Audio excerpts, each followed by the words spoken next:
حي على الفلاح.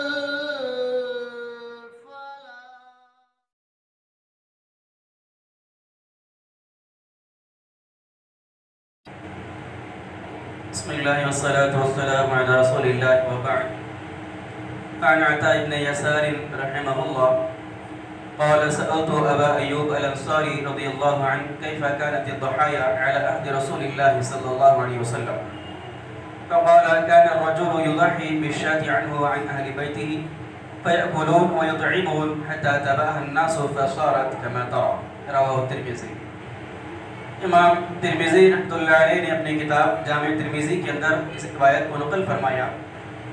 حدیث کے راوی حضرت عطاء ابن یسار رضی اللہ رحمہ اللہ ہے، جو کہ مشہور تابعی ہیں.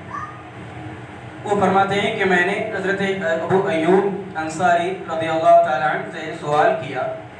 کہ اللہ کے رسول صلی اللہ علیہ وسلم کے زمانے میں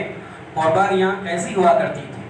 اللہ کے نبی صلی اللہ علیہ وسلم کے دور میں قربانی کا نظم کیسے تھا، لوگ کیسے قربانی کیا کرتے تھے. حضرت ابو ایوب رضی اللہ تعالیٰ عنہ ارشاد فرماتے ہیں کہ کان الرجل یضحی بالشاة عنہ واہل بیتہ، کہ آدمی اپنی جانب سے اور اپنے گھر والوں کی جانب سے ایک بکرا یا ایک بکری یا ایک دمبا ذبح کرتا. فیأکلون، تو وہ لوگ اس سے کھاتے بھی، ویطعمون، اور لوگوں کو کھلاتے بھی. پھر فرماتے ہیں کہ حتی تباہ الناس، یہاں تک کہ لوگوں کے اندر دکھلاوا اور لوگوں کے اندر ظاہر پرستی آ گئی. فصارت کما ترى، اور حالات یہاں تک پہنچ گئے ہیں جیسا کہ تم دیکھ رہے ہو. اس روایت کے اندر حضرت ابو ایوب انصاری رضی اللہ تعالی عنہ نے اللہ کے نبی صلی اللہ علیہ وسلم کے زمانے میں، آپ کے دور میں قربانیوں کا نظم کیسے ہوتا تھا، اس کا ایک نقشہ کھینچا. اس سے یہ بات معلوم ہوئی کہ اللہ کے نبی صلی اللہ علیہ وسلم کے زمانے میں قربانیاں کیسے ہوتی تھی کہ آدمی، ایک شخص اپنے خاندان کی جانب سے اور اپنی جانب سے ایک جانور کو ذبح کرتا، جو خود اس کی طرف سے بھی ہوتا اور اس کے گھر والوں کی طرف سے بھی ہوتا. پھر فرمایا کہ اسی جانور کو وہ ذبح کرتے اور خود بھی اس سے کھاتے اور اس کے گوشت کو لوگوں کے درمیان تقسیم بھی کیا کرتے تھے. اس سے یہ مسئلہ معلوم ہوا کہ اگر ایک خاندان ایک گھر میں ایک جگہ موجود ہے تو قربانی کا ایک جانور اس ایک خاندان کے لیے، ایک فیملی کے لیے کافی ہے. اگر کوئی شخص، اگر کوئی فیملی، اگر کوئی خاندان ایک جانور کو ذبح کر کے قربانی کو دینا چاہتا ہے تو ایک جانور وہ تمام فیملی اور خاندان کی طرف سے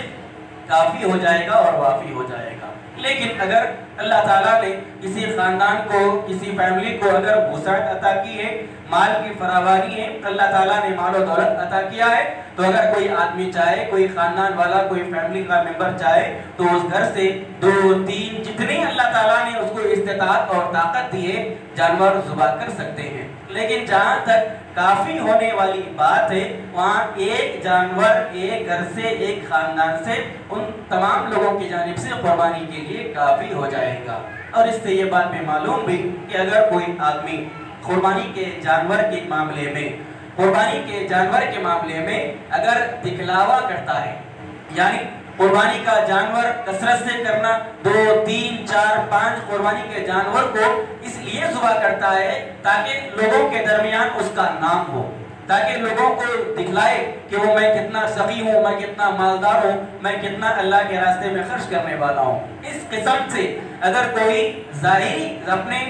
ریاکاری کے لیے یا لوگوں کو دکھلانے کے لیے، فخر کے لیے، مباحات کے لیے اگر کوئی آدمی جانور کو ذبح کرتا ہے تو اللہ کے نبی صلی اللہ علیہ وسلم نے ارشاد فرمایا کہ یہ فخر کی وجہ سے کیا جانے والی اس کی قربانی، اس کو اجر و ثواب تو نہیں ملے گا، الٹا اس قربانی کا اس کو وبال ہوگا، اس کا گناہ اس کو ملے گا.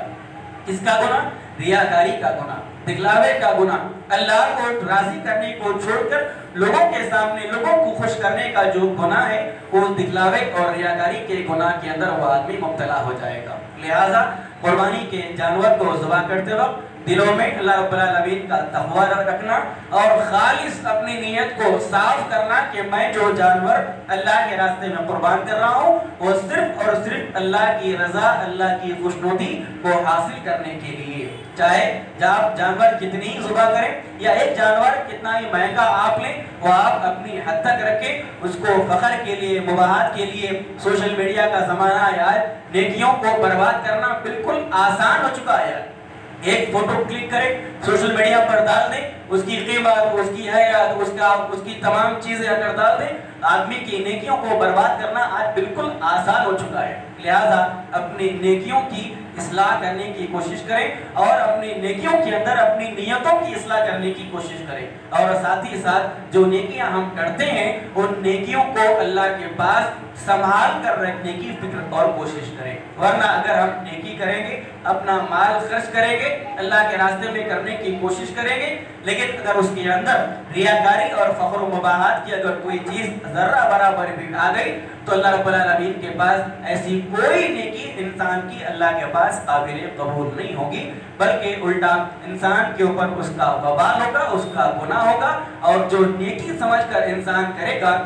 وہ نیکی اللہ کے رب العالمین کے نزدیک اس کے حق میں گناہ ثابت ہو جائے گی۔ اللہ رب العالمین سے دعا ہے رب العالمین ہم تمام کو اللہ کے رسول صلی اللہ علیہ وسلم کی سنتوں کو پڑھنے، سیکھنے، سمجھنے، اس پر عمل کی توفیق عطا فرمائے اور ہمارے اعمال میں اللہ تعالیٰ اخلاص پیدا فرمائے، آمین۔ سبحانک اللہم و بحمدک، اشہد ان لا الہ الا انت، استغفرک و اتوب الیک۔